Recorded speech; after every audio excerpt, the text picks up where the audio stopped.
people say, "Oh, we live in harmony. We struggle, but we're not struggling well." We are the generation that made the difference, that made the impact, and that made the change. Kalau menurut Dinal kehidupan di Indonesia ini ya, murat marit dok tengok ya kan, semrawut gitu ya. Yang kaya tambah kaya gitu, ya kan. Yang miskin dok tengok lah, ya kan. Ya lebih baik aja lah. Hari ini lebih baik dari hari esok. Saya itu mencintai Indonesia dan saya akan usahakan segala sesuatu bisa bertahan hidup di sini. Kita adalah generasi yang pintar dan tidak hanya bisa dijanji-janjikan, tapi perlu dibuktikan. Ikut pemilu ya ikut, sebagai warga Indonesia ya pemilu ya ikut-ikut. Saya merasa yakin juga sih, paling tidak satu suara juga berpengaruh kan buat pemilihan nanti. Jadi gue juga nggak mau jadi pahlawan yang lu baikan dong gitu loh. Kita adalah manusia ciptaan Tuhan yang nantinya akan kembali kepada Tuhan.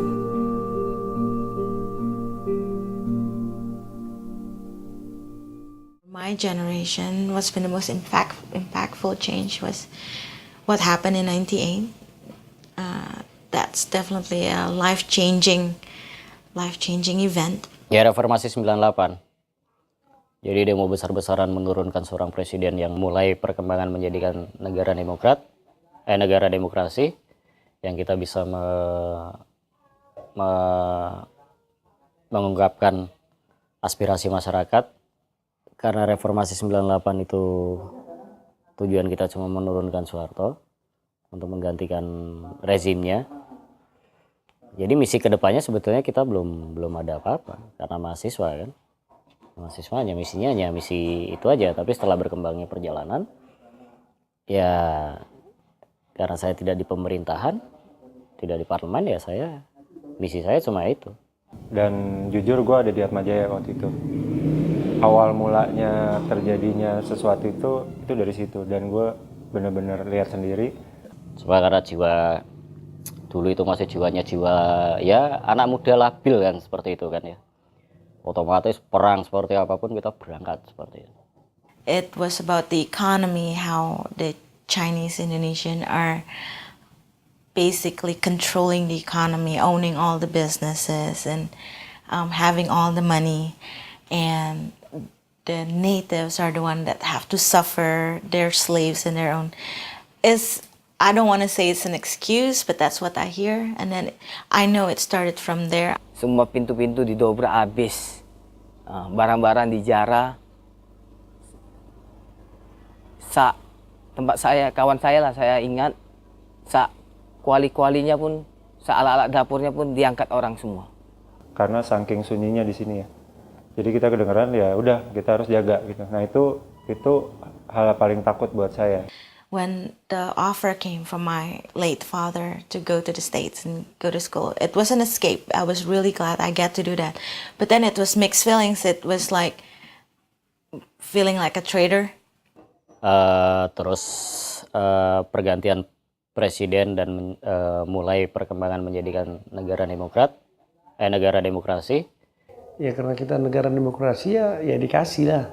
Ya mungkin juga pas zaman Soeharto, katanya kok zaman Soeharto ya bercakap sedikit aja Wak, ya kan, diculik gitu kan.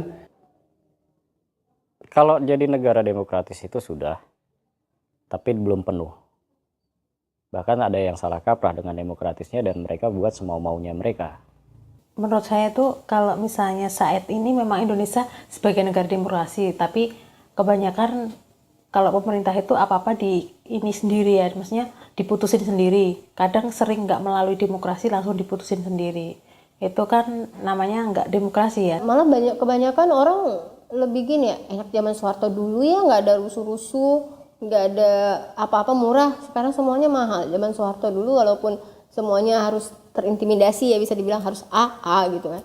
Tapi tenang-tenang aja, kehidupan ini nggak ada rusuh, nggak ada apa, nggak ada, pokoknya kebanyakan yang pada bilang begitu daripada sekarang korupsi di mana-mana.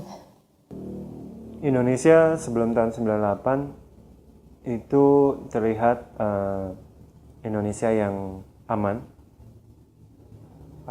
dan tidak banyak terjadi huru-hara, tidak terjadi ketakutan di malam hari gitu ya. Semuanya saya lihat lebih ke itu, dan perekonomian pun masih normal gitu.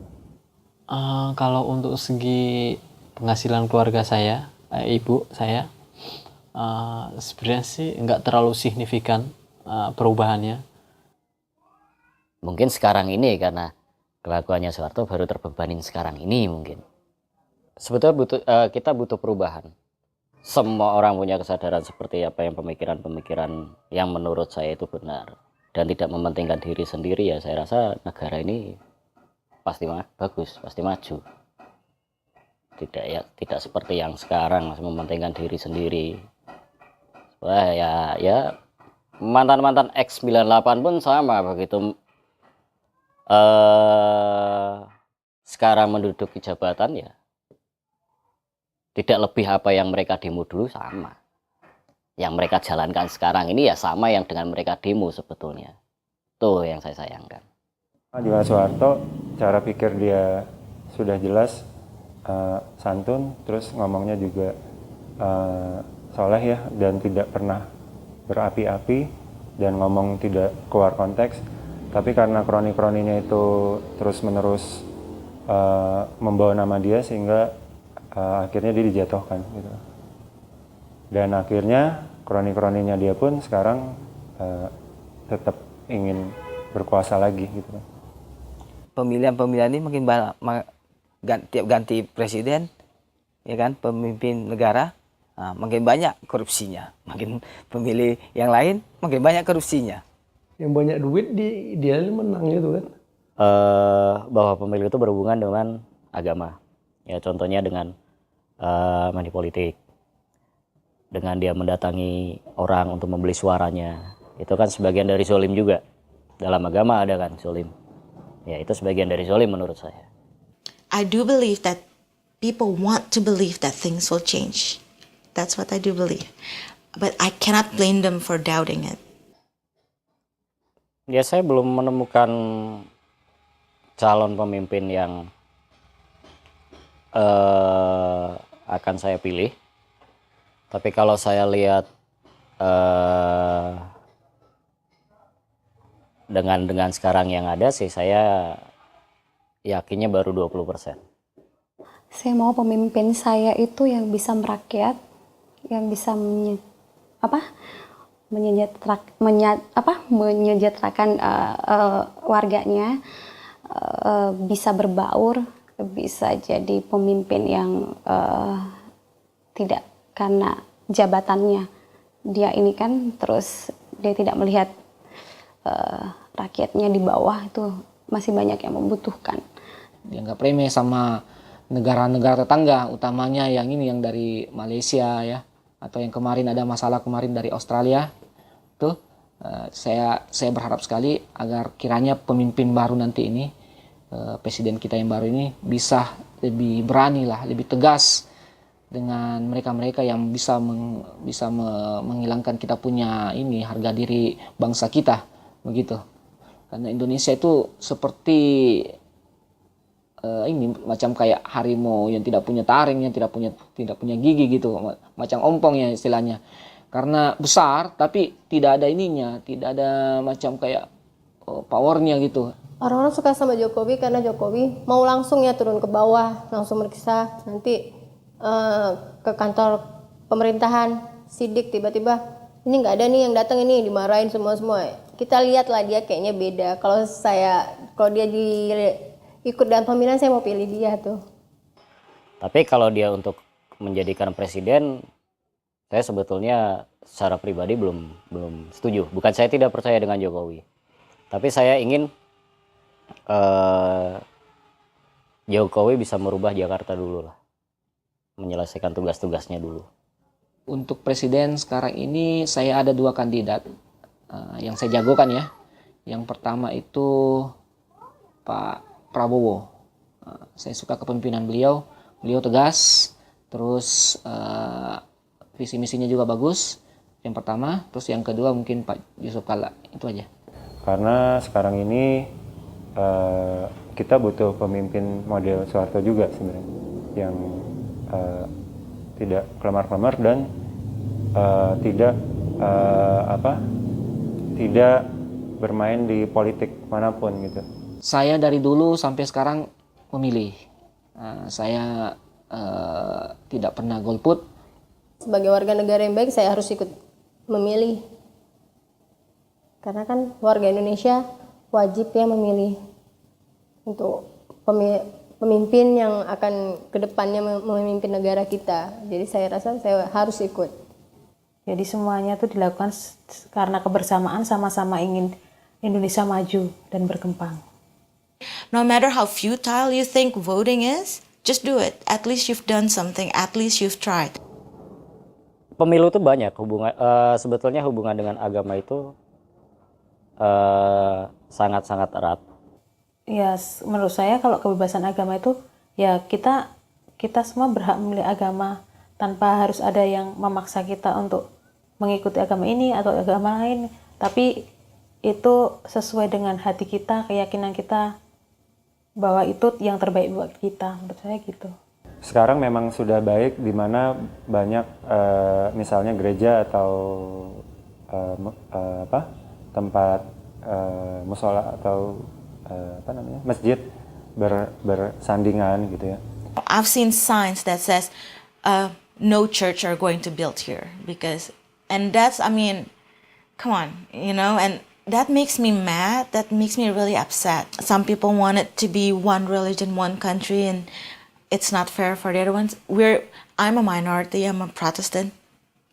It's not fair for the rest of us. Like, we're Indonesians too. Dan kita saling menghormati gitulah. Perbedaan, justru dengan perbedaan agama itu juga termasuk memperkaya Indonesia, bahwa Indonesia itu bermacam-macam agama tapi tetap rukun gitu. Saya mencari cinta yang hakiki, Mas. Sama yang di atas itu aja dalam hidup saya. Kehidupannya lebih bagus, lebih layak. Ibaratnya gitulah. Yang gua cari ya pasti gue nungguin anak gua sebenarnya gitu kan. Yang saya ingin capai itu yaitu tadi membahagiakan istri dan menyekolahkan anak saya setinggi-tingginya. Sampai kapanpun, sampai semampu saya. Anak, nomor satu anak. Saya pengennya anak saya sangat mencintai anak saya. Saya pengennya dia mempunyai masa depan yang bagus, yang baik, jadi anak yang solehah. Dia bisa mewujudkan cita-citanya, keinginannya dengan jalan yang baik. Gitu. Yang saya harapkan tuh, ini anak pertama saya, dia bisa menjadi kakak buat adik-adiknya, yang ngomong adik-adiknya.